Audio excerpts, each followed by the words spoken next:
الحمدللہ وکفا وسلام علی عبادہ الذین اصطفى اما بعد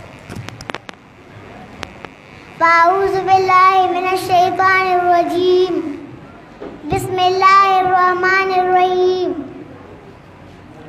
وَإِنَّهُ لَذِكْرٌ لَكَ وَلِقَوْمِكَ وَسَوْفَ تُسْأَلُونَ قال رسول اللہ صلی اللہ علیہ وسلم بلغ عنی ولو آیا سبحان ربک رب العزت عما یصفون وسلام علی المرسلین والحمد للہ رب العالمین.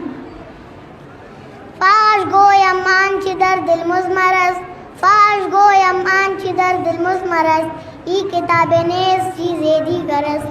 چو بجا در رفت جا دیگر شود، چو بجا در رفت جا دیگر شود، جان شوزی گر شد جہاں دیگر شود. سب سے پہلے میں اللہ تعالیٰ کے دربار میں دعا کرتی ہوں کہ اللہ پاک میری زبان سے قرآن مجید اور سنت مبارکہ کے مطابق کلمات نکالے اور پہلے مجھے پھر آپ کو اس پر عمل کرنے کی توفیق عطا فرمائے. جب سے اللہ رب العزت نے دنیا پیدا کی ہے، اللہ رب العزت نے مخلوقات کے ساتھ ساتھ انسانوں کو پیدا کیا ہے. اللہ رب العزت نے انسانوں کو بے شمار نعمتوں سے نوازا ہے. اللہ رب العزت خود فرماتے ہیں سورۃ الرحمن میں بار بار ایک ہی آیت فَبِأَيِّ آلَاءِ رَبِّكُمَا تُكَذِّبَانِ، بھلا تو اپنی رب کی کون کون سی نعمتوں کو جھٹلاؤ گے. قرآن کریم ایسی کتاب ہے جس دن نازل ہوا وہ دن دنوں کا سردار کہلایا گیا، جس مہینے نازل ہوا وہ مہینہ مہینوں کا سردار کہلایا گیا، جس فرشتے نے قرآن لایا وہ فرشتہ فرشتوں کا سردار کہلایا گیا، جس شہر پہ نازل ہوا وہ شہر مرکز اسلام کہلایا گیا، جس پیغمبر پر نازل ہوا وہ پیغمبر پیغمبروں کا سردار کہلایا گیا. ابھی ان چیزوں کو جوڑے الرحمن علمہ قرآن، یہ ایک جملہ بن گیا ہے. رحمان نے قرآن سکھایا، خلق الانسان، انسان کو پیدا کیا، علمہ البیان، یہ 3 ویلیوز ہے جو 4 آیتوں میں آئی ہے. آپ نے میتھمیٹکس میں پڑھا ہوگا ریشیو پریپورشن کا قاعدہ، 3 ویلیوز دے دی گئی ہیں. اب چوتھی تلاش کرو، یہ چوتھی ویلیو کیا ہے. دیکھو اگر تمہیں کوئی قوت بیان اللہ نے دی ہے تو اسے قرآن بیان کرنے میں صرف کرو. جیسے ہم کہتے ہیں توپ سے مکہ نہیں مار جاتی، تو توپ جتنی بڑی ہے مکہ تو نہیں مار جاتی. تمہیں تو قوت بیان اللہ نے دی ہے، اسے پیسے کمانے کے لیے استعمال مت کرو، اسے قرآن بیان کرنے میں استعمال کرو. جو نتیجہ نکلا ایک حدیث میں آیا ہے، اس میں ایک عجیب نطفہ الرحمن علم القرآن خلق الانسان علمہ البیان. ان عثمان ابن عفان وہ حکایت جلا رہا ہے، بخاری شریف کی روایت ہے خیرکم من تعلم القرآن وعلمہ، تم میں سے بہتر ہو جو قرآن سیکھے اور سکھائے، پڑھے اور پڑھائے، سمجھے اور سمجھائے. یہ بہترین ہے، اس کو بہتر نہ کہے، یہ خیر کے بعد من آ جائے گا.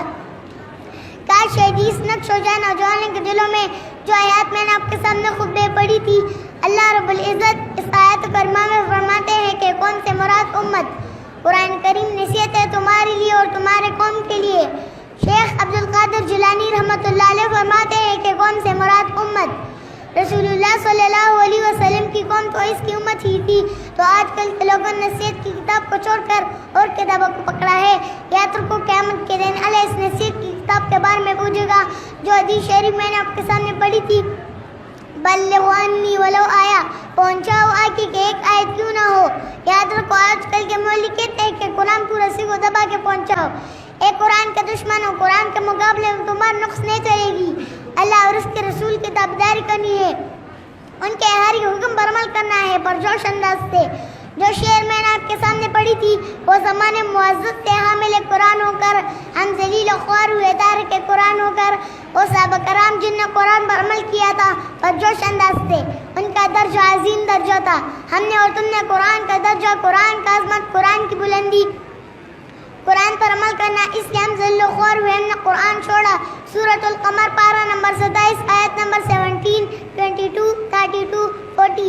ان 4 آیتوں میں اللہ منکرین قرآن کو دلیل دے رہے ہیں کہ جو یہ کہتا ہے قرآن مشکل ہے، قرآن کے لیے 14 علوم کرنے ہوں گے، مدرسے میں وقت گزارنا ہے، پڑھائی روٹیاں توڑنی ہے، تو اللہ ان کو دلیل دے رہے ہیں اور فرما رہے ہیں کہ سورۃ القمر پارہ نمبر 27 وَلَقَدْ يَسَّرْنَا الْقُرْآنَ لِلذِّكْرِ فَهَلْ مِن مُّدَّكِرٍ، ہم نے قرآن آسان نازل کیا، کیا کوئی ہے جو اس سے فن اور نصیحت حاصل کرے؟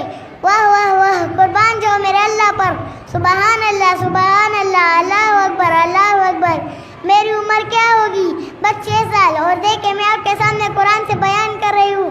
مجھ پر قرآن مجید کی علماء کی محنت ہے اور نبی کریم صلی اللہ علیہ وسلم کی وارثوں کی مجھ پر محنت ہے۔ میں آپ کے سامنے قرآن سے بیان کر رہی ہوں، ایسا بیان کوئی مولوی بھی نہیں کر سکتا۔ بس 1 گھنٹہ قرآن کو بیٹھنا تھا اور مجھ جیسے کم علم شخص آپ کے سامنے بیان کر رہا ہے۔ اے قرآن کے طالب علموں، اے محفل قرآن والوں، مجلس قرآن والوں، میں آپ کو دعوت دینا چاہتی ہوں کہ قرآن کو منور کرو، سیکھو اس کو، سکھاؤ اس کو، پڑھو اس کو، پڑھاؤ اس کو۔ دیکھو قرآن بالکل آسان ہے، بچہ بوڑھا سب قرآن سیکھ سکتے ہیں۔ دیکھو قرآن کے لیے آیا کرو، جن جن علاقوں سے آپ لوگ آئے ہو، جن جن علاقوں میں قرآن کا درس ہوتا ہے وہاں پر جایا کرو۔ میں اپنا بیان ایک شعر کے ساتھ ختم کرنا چاہتی ہوں۔ نہ دنیا سے نہ دولت سے نہ گھر آباد کرنے سے، نہ دنیا سے نہ دولت سے نہ گھر آباد کرنے سے، تسلی دل کو ملتی ہے خدا کو یاد کرنے سے۔ یا اللہ ہمارے استاذان حضرت شیخ القرآن حضرت مولانا خلیل الرحمن اور حضرت مولانا طارق علی خان کی عمر اور علم میں برکت ڈال، اور ان کا کاروان تر قیامت تک جاری رہے۔ وآخر دعوانا الحمدللہ۔ ویڈیو کے نیچے سبسکرائب کے بٹن پہ کلک کریں، بیل کے آئیکن پہ کلک کیجئے تاکہ ہر نئی ویڈیو کی نوٹیفیکیشن آپ کو مل جائے۔